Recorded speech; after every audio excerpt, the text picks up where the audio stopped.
Hello everyone, it's my pleasure to share with you today what's known as the Banca. The Banca, or bench in Portuguese, is this raised seating area on the north side of the synagogue. Now this is the area where the Parnasim of the synagogue sit.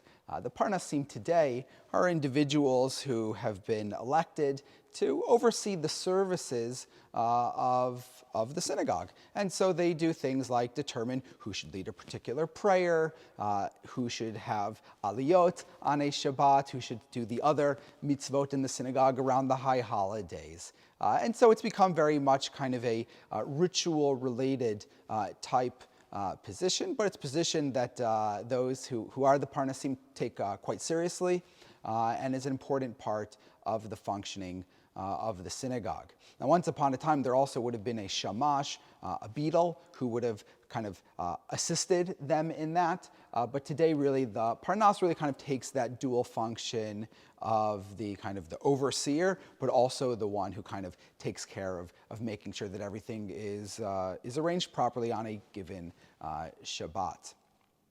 Now, historically, the Parnasim were actually a quite powerful position within the synagogue.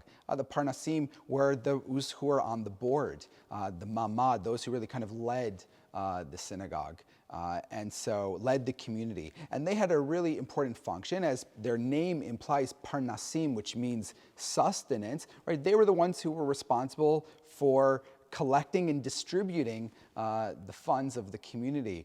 Historically, the synagogue had all of these different charities associated with it that really helped support all the members of the community. Some of the members of the community were quite wealthy, but the majority were not, certainly in kind of in pre-modern times. And so the job of Parnasim was to collect from the rich to give to the poor, right? To essentially a form of income tax known as the finta.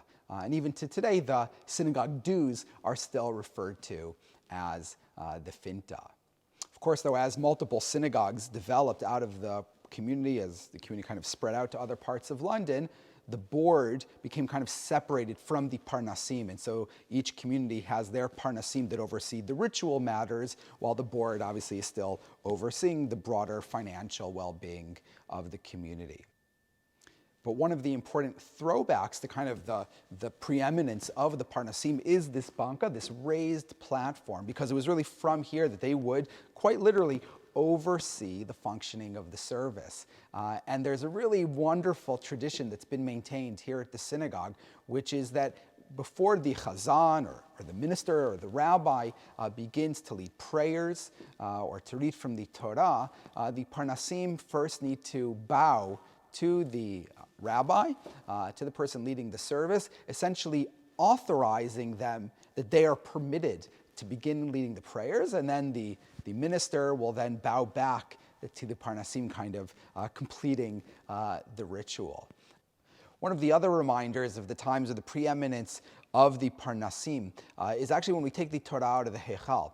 The Parnas will actually go with the minister to collect the Torah, and the Parnas will collect the yad, the pointer, which is used for the reading of the Torah, and then as the Torah is, ceremoniously carried to the Teba, the Parnas will carry the yad afterwards, and then when reaching the Teba, the Parnas will turn to the person who's going to read the Torah and will bow, handing the yad to that person, who will then bow and receive it. And again, it's this way that the Parnas shows that they are authorizing that person to now carry on with the reading of the Torah. And so in all of these ways, we even till today kind of retain and capture that the origin of the, this incredibly important role that the Parnasim played for our community, and the way that the Parnasim really ran the service during those days. The Banca also is a place that has candles, and it's why I've decided to speak about it as part of the series of the candles of the synagogue. The candles would typically be over here on this pole and over on this pole as well. They've been removed as part of the project so that they don't get damaged, but they'll be returned at the end. And they will be lit when the parnas is sitting in the banca. And again, it's not necessarily something which is only done at night, because it's not about necessarily just about light, though no doubt it helps, but with the window over here, typically a lot of light would have been coming in. But it's again a way of symbolizing the importance of this place, and that when the candles are lit, it means that the parnas, is in situ, is in the banca.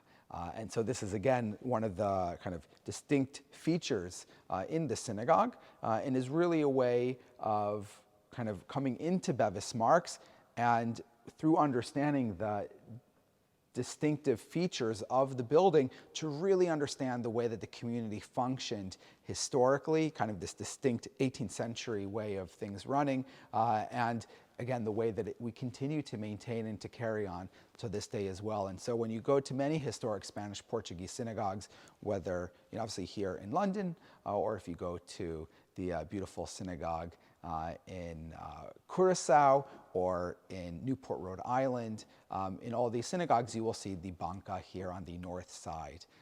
And so it really is and was one of the important features of the Spanish and Portuguese synagogue. So I'm so pleased that I was able to share that with you today, and I look forward to speaking with you again next time. Be well and take care.